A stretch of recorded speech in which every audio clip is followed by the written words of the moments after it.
एक बार बड़ी खबर बताकर फिर जा रही हूँ किशोर जी के पास कि राम मंदिर पर कैबिनेट की बैठक हुई और कैबिनेट बैठक में पीएम मोदी को बधाई दी गई। राम नाम पर जन आंदोलन देखने को मिल रहा है, ये अनुराग ठाकुर ने कहा। ये एक नए युग का परिवर्तन है। केंद्रीय मंत्री अनुराग ठाकुर का ये बयान आया। प्रधानमंत्री ने भारत का मनोबल ऊंचा किया है। अब ये देखिए, उनको बधाई दी गई। राम मंदिर जिसमें प्राण प्रतिष्ठा हुई और उसके बाद ये जन सैलाब देखने को मिला है। 22 जनवरी को आत्मा की प्राण प्रतिष्ठा हुई है, ये कहा अनुराग ठाकुर ने। अब कैबिनेट की बैठक में प्रधानमंत्री को बधाई दी गई है। अब बड़ा सवाल यह है, मैं आपसे पूछूंगी किशोर जी, आपके पास आ रही हूं। प्रधानमंत्री ने क्या अब लंबी लकीर खींच दी है? ये इसलिए बोल रही हूं, आपसे थोड़े दिन पहले बात हुई थी, प्राण प्रतिष्ठा से पहले इस गठबंधन के प्राण ना निकल जाएं। किशोर तिवारी जी, याद है आपको क्या हो रहा है अभी? पश्चिम बंगाल में क्या हो रहा है, वहां पंजाब में क्या हो रहा है, यूपी में गठबंधन दिख नहीं रहा है। आप लोग सीटें मांग रहे, महाराष्ट्र में मिल नहीं रही है कांग्रेस के साथ, क्या हो रहा है? सुचित्रा जी, तुम्हारा वो डायलॉग बहुत ही चला ना कि प्राण प्रतिष्ठा के पहले प्राण न निकल जाए। तो मैं एक बात बोलता हूं, जितने भी राम भक्त आ रहे हैं तो वो राम भक्त बीजेपी भक्त हो जाएंगे ऐसा नहीं है, एक बात तुमने याद रखना। लेकिन मैं जिस प्रकार से आपने भी देखा, लेकिन मैं पूरे भारत में मेरे को जितना भी रिपोर्टिंग हुआ तो मैंने भी देखा कि राम लहर तो थी और राम लला के आने का अभूतपूर्व स्वागत हुआ।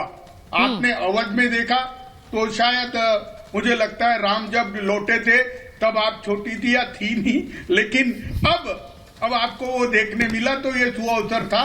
मैं जैसे कैबिनेट ने अभी अभिनंदन किया तो प्राइम मिनिस्टर जी का अभिनंदन करता हूं, उसके साथ मैं ये जोड़ता हूं कि आपको डिलीवर करना पड़ेगा।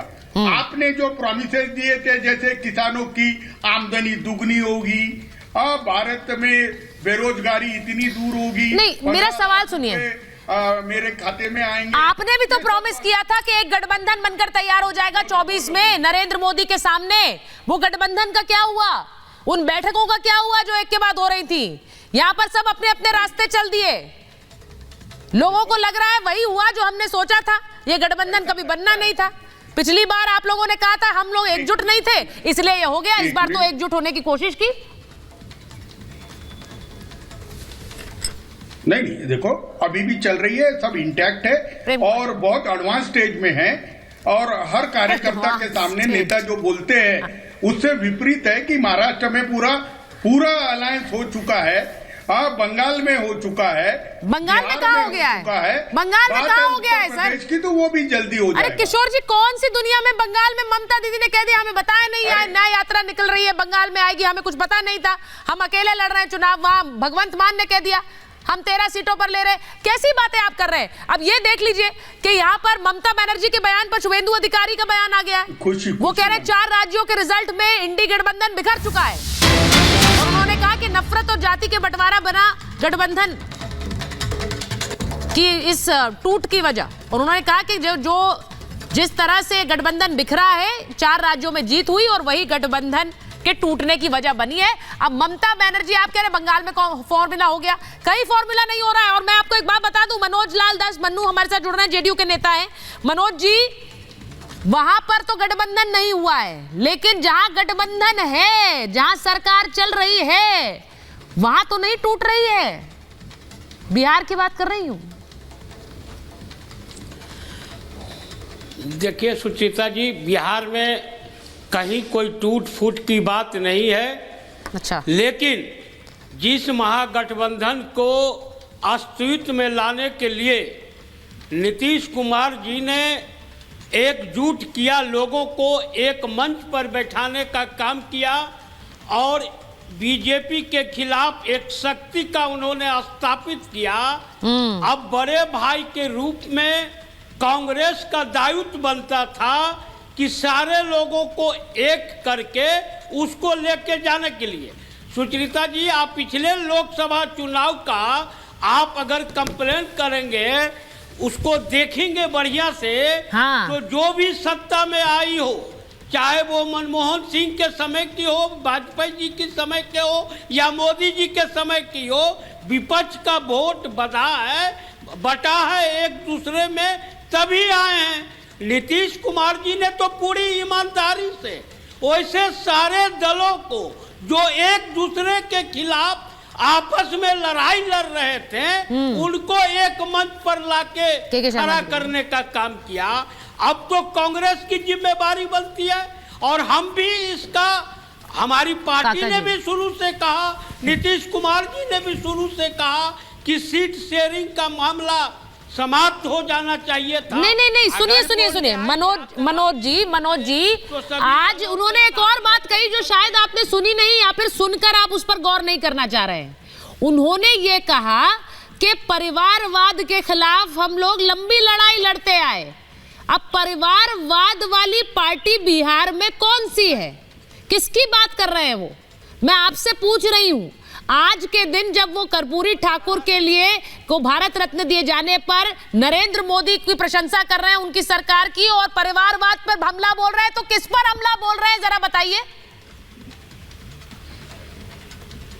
परिवारवाद पर उन्होंने हमला किया तो सभी पर हमला किया, जो अपने सभी पर किया मतलब को लेकर आते हैं। तो कौन लेकर आया बिहार में, वही तो पूछ रही हूँ। परिवारवाद पर बहुत दर्द होता है। चिराग, नहीं वही तो मैं कह रहा हूँ। अच्छा, चिराग पासवान के बारे में उन्होंने बोला, उन्होंने आरजेडी के बारे में नहीं बोला है। अच्छा, चिराग पासवान के बारे में उन्होंने बोला है। राम मांझी पर क्यों नहीं दर्द होता है? राजनाथ सिंह के बेटा आगे तो बहुत अच्छा। सर मैं तो मान रही हूँ, ठीक है, आप सही कह रहे हैं, लेकिन इसको अलग कैसे करेंगे जरा हर्षवर्धन जी बताइए, इसको अलग कैसे करेंगे? वो हमला कर रहे हैं चिराग पासवान पर, वो हमला कर रहे हैं जीतन राम मांझी पर, वो हमला लालू यादव पर नहीं कर रहे हैं। देखिए सुचेता जी, सबसे पहले तो कर रहे हैं, सभी पर कर रहे हैं, वो कह रहे हैं सभी पर कर रहे हैं, मतलब हमला लालू पर भी है, लालू यादव जी पर भी है। एक मिनट हर्षवर्धन जी। सुचेता जी देखिए, अयोध्या लगातार थोड़ा गले पर असर डाला है। मैं समझ रही हूँ। वहाँ हम लोग खुले में शो कर रहे थे, तो अगर कोई बोलेगा बीच में तो मैं नहीं बोल पाऊंगा। नहीं बोलिए। देखिए सबसे पहले तो मनोज काका जी ने जो कहा, नहीं काका जी की आवाज से तो आवाज मिलाना बड़ा मुश्किल है, तो उनसे तो मैं दरख्वास्त ही करूंगी कि थोड़ा आपको सुन लें फिर जवाब दें। उनको जवाब मैं नहीं दे रहा हूँ, उनको सिर्फ ये कह रहा हूँ गांधी जी का वो भजन था, लेकिन मूल भजन भी है।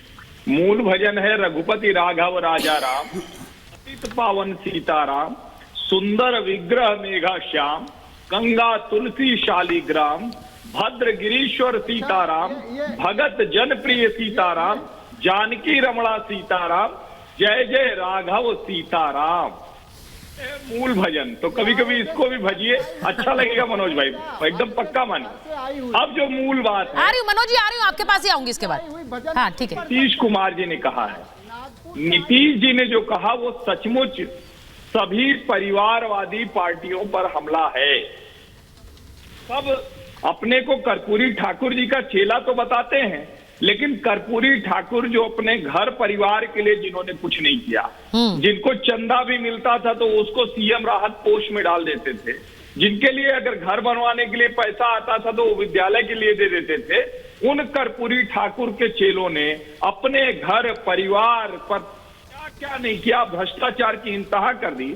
और आज नीतीश कुमार का ये बयान बड़ा महत्वपूर्ण है। मैं इसको राजनीतिक तरीके से नहीं देखता हूँ, शॉर्ट टर्म पॉलिटिक्स में कि कर्पूरी ठाकुर को भारत रत्न मिला तो क्या वो भाजपा के साथ आ जाएंगे।